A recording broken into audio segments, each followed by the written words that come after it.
कि आज के लिए जो अहम जो ब्रोकरेज रिपोर्ट्स आई हैं वो कौन सी है।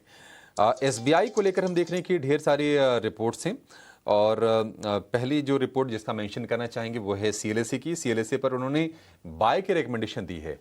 800 रुपये के आसपास एसबीआई का शेयर है, लेकिन सीएलएसए ने जो टारगेट दिया है 1050 का दिया है।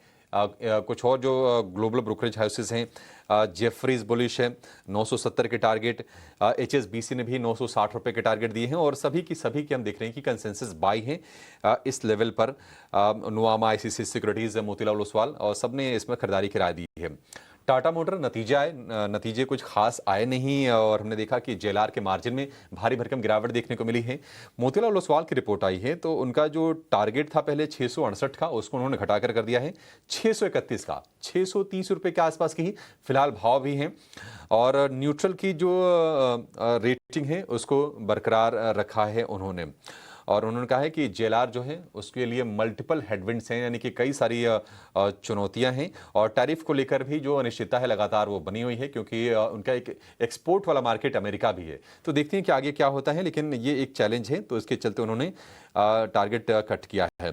मोतीलाल ओसवाल की बायोकॉन को लेकर रिपोर्ट आई है। पहले टारगेट प्राइस था 430 रुपये का। हमने देखा है कि बायोकॉन 400 रुपये के ऊपर निकल के सस्टेन करने की कोशिश कर तो रहा था, लेकिन वहां से लगातार फिर हमने प्रेशर बिल्ड होते हुए देखा और 350 रुपये के नीचे ये आ गया है।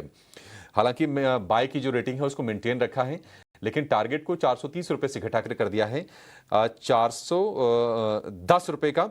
और हमने देखा कि उनका कहना है कि जेनरिक्स को लेकर टेम्पररी हेडविंड्स बाजार में फिलहाल हैं। और दूसरी चीज़ ये भी है कि यूएस मार्केट को लेकर भी थोड़ी अनिश्चितताएं हैं और टैरिफ वाला मुद्दा भी हम देख रहे हैं बायोकॉन के लिए।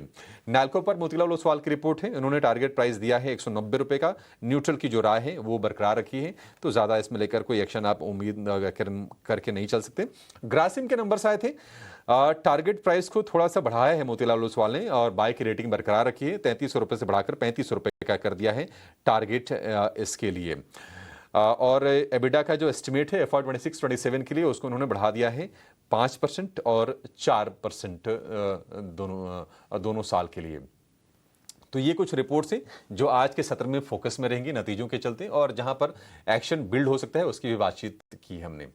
चलिए एक छोटे से ब्रेक के लिए रुकेंगे और ब्रेक के बाद जब लौटेंगे तो आपको ये बताएंगे कि पिछले हफ्ते स्पेशली शुक्रवार को बाजार में किस तरह का कारोबार हुआ, कौन से शेयर तेजी से चढ़े, कौन से गिरे, ओवरऑल सेंटिमेंट को समझेंगे और उसके बाद हम ET9 स्वदेश स्टॉक टॉप 10 भी लेकर आएंगे। आप नहीं जाएगा नहीं।